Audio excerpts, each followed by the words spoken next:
आताचा प्रश्न आहे आपला अतिशय वादग्रस्त प्रश्न. याच्यावर जो आयोगाने उत्तर दिलेले आहे ते आपल्याला मान्य नव्हतं, तरी पण शेवटी निर्णय आला की त्यांनी जे उत्तर दिलेलं आहे तेच करेक्ट आहे. पण आपण याचं एक्सप्लेनेशन बघू आणि आपलं आन्सर करेक्ट कसं आहे, आपलं आन्सर बरोबर कसं आहे ते बघूया. पिट्युटरी ग्रंथी या अंतस्रावी ग्रंथी असून मेंदूमधील हायपोथॅलॅमसमध्ये असते. ती अनेक संप्रेरके स्रवते आणि त्याच्याबद्दल काही स्टेटमेंट दिलेली आहे आणि त्यातून आपल्याला करेक्ट स्टेटमेंट निवडून मग आपलं ऑप्शन शोधायचं आहे. तर आपण पिट्युटरी ग्रंथीबद्दल पहिले माहिती घेऊ. पिट्युटरी ग्रंथी ही आपली मेंदूमध्ये असते. इथे आपली एक ग्लँड असते हायपोथॅलॅमस.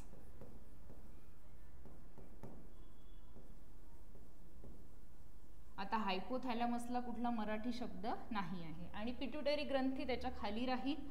पिट्युटरी ग्रंथीचे दोन मुख्य भाग आहेत. एक आहे अँटेरियर म्हणजेच पुढील भाग आणि दुसरा आहे पोस्टेरियर. पोस्टेरियर म्हणजेच मागचा भाग, मागील भाग. आता अँटेरियर पोस्टेरियरच्या मध्ये सुद्धा अजून एक लोब आहे.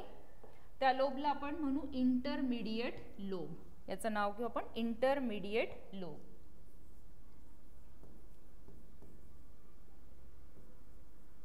Intermediate lobe.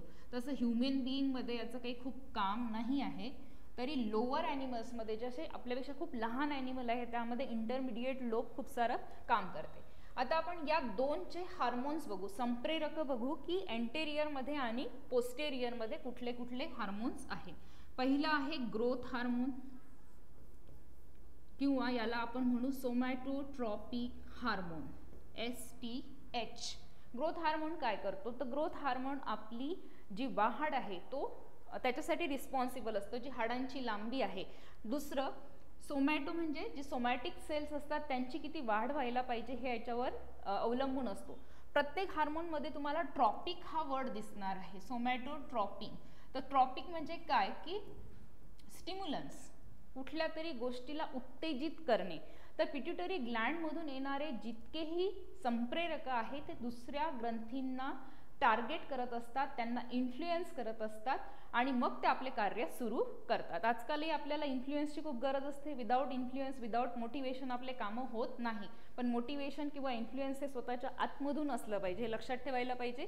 दुसरा ग्रोथ हार्मोन. ग्रोथ हार्मोनबद्दल अजून काही माहिती घेऊ आपण. ग्रोथ हार्मोन लहान मुलांमध्ये जर जास्त कमी झाला, याची सिक्रिशन म्हणजे काही श्रवण जे आहे कमी झाले तर डॉर्फिझम म्हणजे बुटकेपणा, ठेंगणेपणा येतो आणि जास्त झाला तर गिगॅन्टिझम हा म्हणजे खूप उंची वाढणे, प्रमाणापेक्षा जास्त उंची वाढणे, हे दोन रोग याच्यामध्ये होतात. तर हा ग्रोथ हार्मोन जरुरी आहे आणि होतो अँटेरियर लोबमधून निघणारा हा हार्मोन आहे. नंतर आहे दुसरा hormone thyroid stimulating hormone. Thyroid gland ही आपल्या नेकमध्ये असते, त्यामधून थायरॉक्झिन नावाचा आणि कॅल्सिटोसिन नावाचा हार्मोन येतो. थायरॉक्झिन सुद्धा आपल्याला ग्रोथसाठी कामी पडतो, पण जोपर्यंत TCH हा पिट्युटरीमधून येणार नाही तोपर्यंत थायरॉइड काम करणार नाही. हे आता मी तुम्हाला सांगितलं की इन्फ्लुएन्स पाहिजे. जोपर्यंत पिट्युटरीकडून इन्फ्लुएन्स येणार नाही किंवा तो हार्मोन येणार नाही, थायरॉइड ग्लँड आपलं काम करणार नाही. तिसरा आहे प्रोलॅक्टिन. प्रोलॅक्टिन नावाचा जो हार्मोन आहे हा अतिशय जरुरी आहे. जो नर्सिंग मदर्स असतात म्हणजे डिलिव्हर्ड ज्यांनी बेबी केलेला आहे त्यांना मिल्क सिक्रिशनसाठी जरुरी असणारा हा हार्मोन आहे. जोपर्यंत प्रोलॅक्टिन हार्मोन राहणार नाही there will be no milk secretion. नंतरचा हार्मोन आहे ॲड्रिनो कार्टिकोट्रॉफिक हार्मोन. हा ॲड्रिनल ग्लँड्स. ॲड्रिनल ग्लँड ह्या आपल्या किडनीवर असणाऱ्या दोन ग्लँड आहेत ज्या ॲड्रिनालाइन नावाचा एक हार्मोन सिक्रिट करतात. म्हणजे ॲड्रिनलचं कार्यसुद्धा जोपर्यंत पिट्युटरी ग्लँड आपला मेसेज देणार नाही, इन्फ्लुएन्स देणार नाही, तोपर्यंत ॲड्रिनल ग्लँड ही काम करणार नाही. नंतर आहे फॉलिकल स्टिम्युलेटिंग हार्मोन. पाचवा आहे follicle stimulating hormone FSH. Follicle stimulating hormone हा मेल आणि फिमेल, मेलमधल्या रिप्रोडक्टिव्ह सिस्टीमला म्हणजेच टेस्ट, वृषण आणि ओव्हरीज याच्यामध्ये एग फॉर्मेशनसाठी स्पर्म फॉर्मेशन, टेस्टेस्टेरॉन फॉर्मेशन आणि याच्यामध्ये एक फॉर्मेशन याच्यासाठी जरुरी असतो, पण FSH सिक्रीट होण्यासाठी हायपोथॅलॅमस आहे हा गोनॅडोट्रॉफिक हार्मोन देतो, गोनॅडोट्रॉफिक हार्मोन. याच्याकडून जोपर्यंत हा हार्मोन येणार नाही तोपर्यंत FSH पण काम करणार नाही. मग FSH जो आहे तो मेल रिप्रोडक्टिव्ह सिस्टीम आणि फिमेल रिप्रोडक्टिव्ह सिस्टीमला इन्फ्लुएन्स करेल आणि त्यांना आपापले हार्मोन सांगेल. देन ओनली विल अटेंड, त्याच्यानंतरच कुठल्याही मुलाला किंवा मुलीला प्युबर्टी म्हणजेच मॅच्युरिटी येते आणि ते प्रजनन म्हणजे मुलांना जन्म देऊ शकतात, प्रजनन करण्याची त्यांच्यामध्ये क्षमता येते आणि बाकीचेही कॅरेक्टर्स या हार्मोनमुळेच मुलांमध्ये दिसतात. फॉर एक्झाम्पल मुलांमध्ये दाढी-मिशी येणे किंवा आवाज भारी होणे, त्याच्यानंतर टेस्टोस्टेरॉन स्पर्म प्रोडक्शन सुरू होतं. मुलींमध्ये मेन्स्ट्रुअल म्हणजे पिरियड येणे किंवा ब्रेस्ट साईज वाढणे, हेअर ग्रोथ होणे, हे सगळे जे कॅरेक्टर्स आहे हे FSH मुळे दिसतात. त्याच्यानंतर 6वा आहे हार्मोन जो जरुरी आहे luteinising hormone. Luteinising hormone LH हा कशासाठी आवश्यक असतो? हा जेव्हा मुलींमध्ये मासिक पाळी येते किंवा मेन्स्ट्रुएशन सायकल येते तेव्हा ओव्युलेशन होते, बर्स्टिंग ऑफ एग सेल, तर त्या ओव्युलेशनसाठी याची आवश्यकता असते आणि मुलांमध्ये टेस्टोस्टेरॉन फॉर्म होण्यासाठी याची आवश्यकता असते. तर अँटेरियरचे जे हार्मोन्स आहे ते 6 प्रकारचे हार्मोन आहे. Growth hormone, thyroid stimulating hormone, prolactin hormone, adrenocorticotrophic hormone, FSH, LH, हे 6 प्रकारचे हार्मोन. म्हणजे बघा 6ही प्रकारचे हार्मोन खूप महत्त्वाचे कामं करतात आणि ही जी आहे अँटेरियर पार्ट करून ते निघतात आणि याच पार्टला आपण म्हणतो ॲड्रिनोहायपोफायसिस.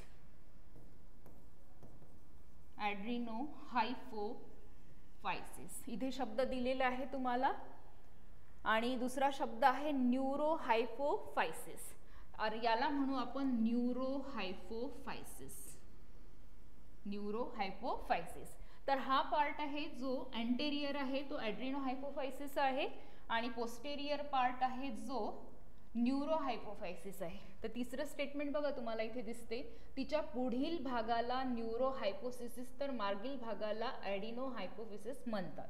हे रॉंग आहे, त्याच्यामुळे हे ऑब्जेक्ट म्हणजे आन्सरमध्ये बी नसणार आहे. नंतर आपण पुढचे बघू पोस्टेरियरचे हार्मोन्स. हे 6 हार्मोन तुमच्या लक्षात आले. ग्रोथ हार्मोन जो आपल्या वाढीसाठी जरुरी आहे, बोन्सची लेंथ त्याच्यावरून आपली उंची ठरते किंवा बॉडीची ग्रोथ, सोमॅटोट्रॉपिक हार्मोन सुद्धा म्हणतात त्याला. थायरॉइड स्टिम्युलेटिंग हार्मोन जो थायरॉइड ग्लँडला स्टिम्युलेट करतो त्याचं वर्क करण्यासाठी. नंतर प्रोलॅक्टिन, ज्या नर्सिंग मदर्स असतात, ज्या माता आपल्याला मुलांना दूध देत असतात तेव्हा ह्या मिल्क सिक्रिशनसाठी हा हार्मोन जरुरी आहे. नंतर ॲड्रिनोकॉर्टिकोट्रॉफिक हार्मोन, ॲड्रिनल ग्लँड अतिशय महत्त्वाचं काम करतात. फिअर अँड फाईट, काही भीती वाटली तर आपल्याला 1 सेकंदही लागत नाही घाम निघायला किंवा आपल्याला फाईट करायचं असेल तर तो सुद्धा पूर्ण स्ट्रेंथ आणण्याचं काम हा हार्मोन आपल्यामध्ये करतो. फॉलिकल स्टिम्युलेटिंग हार्मोन अतिशय महत्त्वाचा आहे जो मुला आणि मुलींमध्ये मॅच्युरिटी किंवा प्युबर्टी, प्रौढावस्था ज्याला म्हणतो आपण, ते आणण्यासाठी आवश्यक असतो. तो सुद्धा पिट्युटरीकडे येतो. ल्युटिनायझिंग हार्मोन हा ओव्युलेशन, जेव्हा मुलींमध्ये मासिक पाळी येते तेव्हा त्यांच्या ओव्हरीजमध्ये एग्ज असतात, त्यांचं ओव्युलेशन म्हणजे बस्टिंग होतं, त्याला ल्युटिनायझिंग हार्मोन जरुरी आहे आणि हा हार्मोन मुलांमध्ये टेस्टोस्टेरॉन नावाचा हार्मोन असतो त्याच्यासाठी आवश्यक आहे. नंतर आहे पोस्टेरियर. तर पोस्टेरियरचे हार्मोन्स काय आहे? तर पोस्टेरियरचा हार्मोन जो आहे vasopressin, anti diuretic hormone. Vasopressin, तो वेसोप्रेसिन वेसल आपल्या ज्या ब्लड वेसल्स असतात त्याच्यामध्ये ब्लड प्रेशर वाढवण्यासाठी तर ह्या वेसोप्रेसिनचं काम होतं आणि याचं मुख्य कार्य काय आहे, याला आपण अँटी डायुरेटिक हार्मोन सुद्धा म्हणू. अँटी डायुरेटिक हार्मोन तर हा आपल्या जो शरीरात आहे पाण्याचं ॲब्झॉर्प्शन करतो, शोषण करतो. एक्सेस वॉटर तो शरीराच्या बाहेर जाऊ देत नाही मूत्राच्या वाटे, म्हणजे किडनीमध्येही ट्युब्युल्स असतात, त्या ट्युब्युलमध्ये सुद्धा याचं ॲब्झॉर्प्शन करतो. तर याचं कार्य आहे वेसोप्रेसिन. याच्यामधला दुसरा हार्मोन आहे ऑक्सिटोसिन. Oxytocin oxytocin. तर ऑक्सिटोसिन हा जेव्हा डिलिव्हरीच्या वेळेस बाईला पेन होतो, लेबर पेन ज्याला म्हणतो, की कशामुळे होतं, तर कॉन्ट्रॅक्शन होतात, खूप सारं आकुंचन होतं युट्रसमध्ये आणि हे आकुंचन होतं ऑक्सिटोसिन या हार्मोनमुळे. तर ऑक्सिटोसिन हा जरुरी आहे ड्युरिंग पॉस्च्युरेशन. हा शब्द तुम्हाला आलेला आहे. तर चाइल्ड बर्थ, पॉस्च्युरेशन म्हणजे चाइल्ड बर्थच्या वेळी जेव्हा कॉन्ट्रॅक्शन होतं, युट्रसच्या मसल्समध्ये खूप सारं कॉन्ट्रॅक्शन होतं, and that helps to give birth to the child, म्हणजे मुलाला जन्म देण्यासाठी त्याची मदत होते. तर हा ऑक्सिटोसिन हार्मोनमुळे. आणि तिसरं आहे कोहेरिन. हा जरुरी आहे. स्मॉल इंटेस्टाईनमध्ये जे आपले विलाय असतात, फिंगर लाईक प्रोजेक्शन, ते काय करतात, आकुंचन पावतात, प्रसरण पावतात आणि आपला मेटाबॉलिझम म्हणजे चयापचयाच्या क्रिया व्यवस्थित ठेवतात. तर ह्याच्यासाठी या हार्मोन्सचं काम आहे, वेसोप्रेसिन, ऑक्सिटोसिन आणि कोहेरिन. तर आता याच्यामधलं आपण एक तर कट केलेलं आहे, जे आपण अँटेरियर लोबला म्हटलं तर ॲड्रिनो हायपोफायसिस, तर पुढील भागाला न्यूरो. चुकीचं आहे, मागील भागाला ॲडिनो हायपोसिस. एक्झॅक्ट त्याच्या अपोजिट आहे. पहिलं ऑप्शन बघू, तिला मास्टर अंतस्रावी ग्रंथी म्हणतात. ओके, मास्टर ग्लँड आहे ती, कारण इतके सारे फंक्शन आता जे तुम्हाला सांगितले सगळे कार्य पिट्युटरी ग्रंथीच्या मार्फत होते. आणि अजून एक गोष्ट सांगते की पिट्युटरी ग्लँड किती आहे, तर एका वाटाण्याच्या आकाराची ही पिट्युटरी ग्लँड आहे. आणि वजन किती असेल, याचं वजन आहे 1 ते 1.5 ग्रॅम. इतकी छोटी ग्रंथी इतके मोठे मोठे कामं करते, म्हणून याला मास्टर ग्लँड म्हणतात. कारण हे पूर्ण बॉडीला मास्टरिंग करतात. जोपर्यंत याच्यातून संप्रेरक येत नाही तोपर्यंत बाकीच्या ग्रंथी सुद्धा काम करत नाही. तिसरं ऑप्शन बघू आपण, पिट्युटरीच्या मागील भागातून ऑक्सिटोसिन आणि वेसोप्रेसिन. करेक्ट आहे, मागील भागातून वेसोप्रेसिन आणि ऑक्सिटोसिन. वेसोप्रेसिन हा आपल्या ब्लड म्हणजे वेसल्सवर प्रेशर देण्याचं आणि ब्लड प्रेशर वाढवण्याचं काम करतं किंवा पाण्याचं शोषण करण्याचं काम करतं. नंतर ऑक्सिटोसिन हा चाइल्ड बर्थच्या वेळेस युट्रसला कॉन्ट्रॅक्शन देण्याचं काम करतं. आणि चौथं ऑप्शन आहे STC. STC आपण बघितलं होतं अँटेरियरमध्ये, somatotropic hormone. TSH thyroid stimulating hormone. नंतर आहे adrenocorticotrophic hormone are secreted by the adenohypophysis. Adenohypophysis म्हणजेच अँटेरियर पार्ट. तर आपल्याला ऑप्शन बरोबर येत आहे. याच्यामधलं ऑप्शन काय बरोबर आहे, A, C आणि D. तर पहिलं उत्तर आहे A, C, D is are right answers. This is all about the pituitary Gland.